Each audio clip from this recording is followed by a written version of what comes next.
Alrighty, hello everyone, welcome. I'm Namsanga, and in this video we'll be looking at creating a highly efficient timer management system for your game. So before we do that though, I just want to talk about game managers in general and how people usually think about them. Usually people feel like, it was like 2014 when I first saw a game manager being used in a Unity game, and it was sort of in this survival shooter tutorial. It's an amazing tutorial that Unity did a while back. And the idea was the game manager is supposed to be this sort of singleton object that's persistent between your scenes and manages a lot of stuff in your game. Now, this is not a bad way of thinking about stuff. I think it can be successful in many situations. It definitely can. But for the time that I've used it, it usually results in classes that look very much like this. This is what I'd sort of feel like is an overused game manager system. It has a lot of variables in here that are all public, most of them anyway. This is like an accessor, but you know. And so it has a lot of functions as well that sort of handle the game and keep stuff going. And you can see I'm using it for debugging as well. And so there's a lot of stuff in here that just makes this a really, really clustered class, and it gives it a lot of responsibility. You usually don't want this amount of responsibility to be on a single class, regardless of whether it's a game manager or not. And you might go, oh, Nick, well, I thought it's a central place where game information and management is done. But if you generally find yourself doing more debugging and more scripting inside of your game manager class, then there's definitely a problem there. And so what I'd like to sort of show you is the way that I think of game management. And this here is sort of the typical way that people talk about game managers. Is they sort of connect every single component of the game and keep it in line.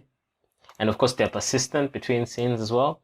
Now, the way I usually think about it is you've sort of got the game manager namespace, or just like a folder called game managers. And it has all these separate scripts that are all statically available, right? And they're persistent between scenes as well. But they don't entirely depend on a single script to do their functionality. Sure, they can connect to each other, but they're not highly dependent on that kind of functionality. And so again, you might go, oh, Nick, well, what's the central information point? Where is public static data that's constantly accessed by scripts kept? Well, of course, you could add on an extra game manager data class, and this is usually how I do things. So all these separate game manager components, they connect to the game manager class, rather to the game manager data class, and then they store all the information in there. And the game manager data class obviously is also static, and it stores a bunch of other information. What this achieves is a separated management of static game data and static game functionality, which is important as you're scripting in Unity, as I'll sort of talk about in a while. Of course, these are all static. I just didn't want to add that in there. It doesn't look very nice, does it? But yeah, I guess now we'll sort of get to the meat of this tutorial and create a time management system. So what I've got here is a project that I've been working on, and I've already created a game managers folder in here. And what we'll do is we'll start by creating a new script, and we'll call it TimerManager, because that's what we're creating. I'll just open it up in Visual Studio. So the TimerManager class essentially allows you to create delayed functionality or repeating functionality really, really efficiently. Of course, as you probably know, the main two ways of doing this, other than creating a timer manager, are both very hectic. In one case, you can't pass parameters into your functions because they're referenced as strings, and in another case, you sort of have to create a separate function, a coroutine to handle this stuff on its own. Alright, so the timer manager is going to be a public static class, so I'll start by creating a static variable to access it. I'll just call this active, if I can get the spelling right. So what we want to do here is, if a class tries to get access to the time manager and there isn't a time manager available in the scene yet, we sort of want to create one and then assign it so that the next script has immediate access without us having to do anything. So I just call the private store mActive, and we'll check if it's now. If it is now, we'll go ahead and create a new game object, and we'll just call it TimerManager, and we'll add a component to it. We'll add the TimerManager component to it.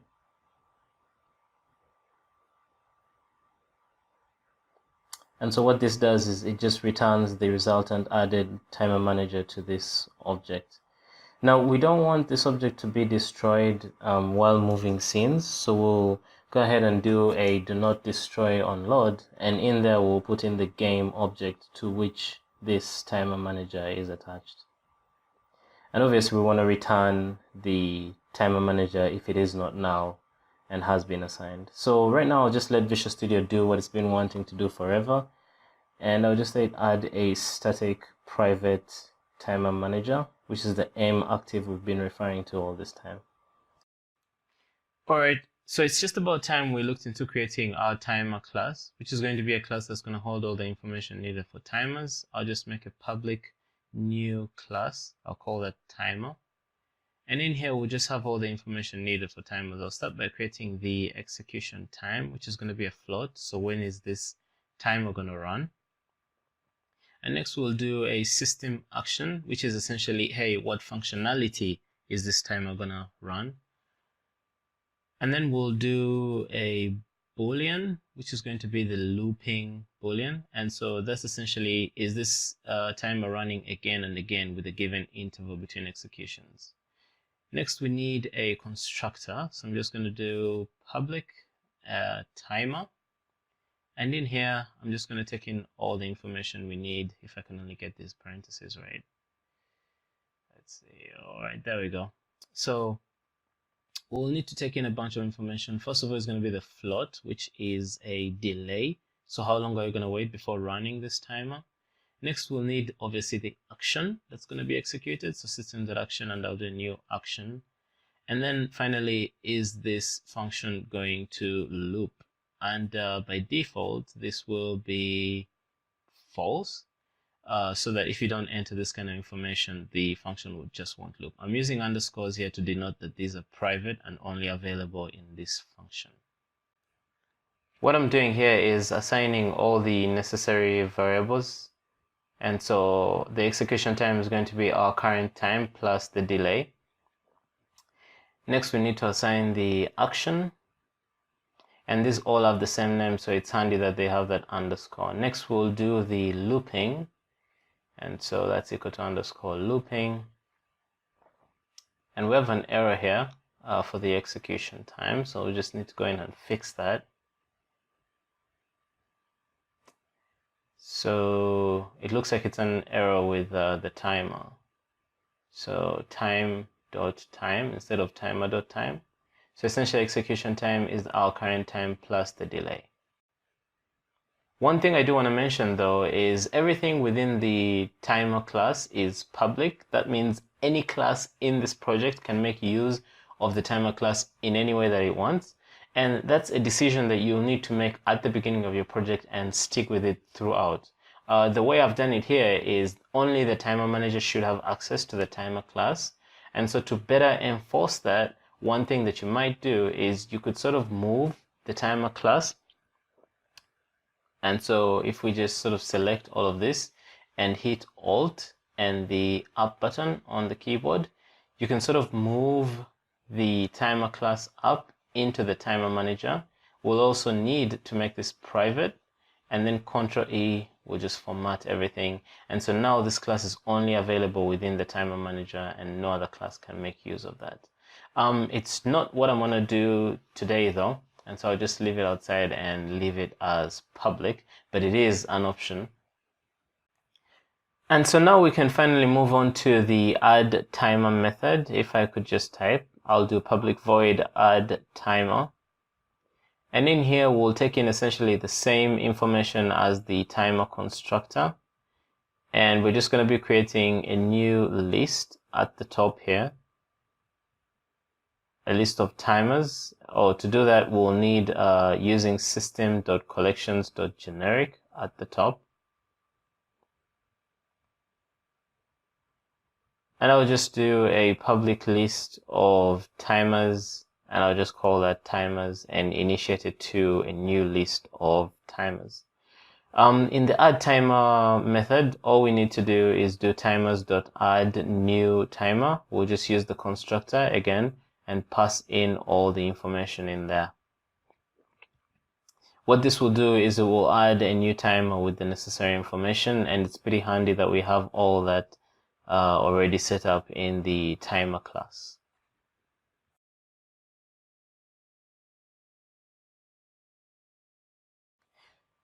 Alright, so it's just about time that we set up the looping functionality. So what we're going to need to do is, one, store the delay after every single time that a timer is run. And then, yeah, we'll just save that in the constructor. There's a bit of an ambiguity here. I'll just need to change the name of the variable. You know what? I'll just go up there and rename it, put an M ahead of it, and just make sure it's distinct.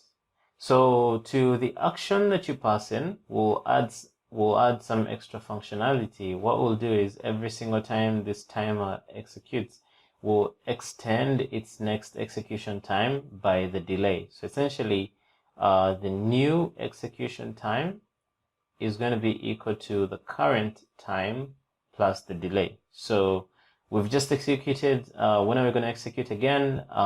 Use the delay to figure that part out. And so this is all we need to do for the for repetitive actions or repetitive timers, and it's all being managed by the timer class. This is only true though if looping is marked true in the constructor. Alright, so everything is looking just about good. It's time we implemented the final part, which is going to be the update function. In the update function, we'll loop through all timers. So timers.count in here, and we'll check if the execution time of the current timer is less than the current time. So it's just about time we ran our timer. Current time, not time.time, not timer.time. No. Right, so then we get the current timer and then execute its action. Before we execute though, we make sure it's not now, so that's what that question mark is all about. And so invoke will run the functionality. We'll add braces in here because we want to run more than one piece of functionality. We also want to check if the timer is not set to looping, right? So if our current timer.looping is equal to false, right? You just want to remove the timer from the list because we don't need it anymore. So we'll just do timers.remove at, and that will get rid of a timer at a given index. And that's just about it. So now we can head over to Unity and give it a chance to compile. In here, I'll create a new, not inside the GameManagers folder, I'll create a new script outside, and I'll just call that debugger. And we're going to use it to print some messages to the console. So we're going to add that to Suzanne. Alright, so we'll just double click that, open inside Visual Studio and get rid of all this code, and we'll create a new start function. So we'll do start, and then in here we want to access the static TimerManager.active, and we want to call add a new timer. The delay is going to be 2 seconds, so we'll be printing every 2 seconds, and we'll need a lambda expression. Again, I've linked to those in the description, and this will be looping, yes, for sure. And in here we just want to print the current time every 2 seconds, right? So we just to print time.time, and yeah, I'm just going to take some time to format these just so it looks better. Lambda expressions are really good, but when you do poor formatting on them, they're just horrible. We'll need a second bracket here, and yeah, we can now head back to Unity and sort of test this. I'll need to add this script to Suzanne, and then we can play this, and with the console open, as you can probably see, just give it a minute, every 2 seconds it goes ahead and prints what time it currently is. So this is a really efficient timer manager. I've shown you the looping example. You could use this for like waiting events in your game and things that don't loop as well. You just need to leave out that last looping variable. All right, then, thanks for watching. I'm going to be making many more videos about managers, and stay tuned for that. Make sure to subscribe, and cheers, bros.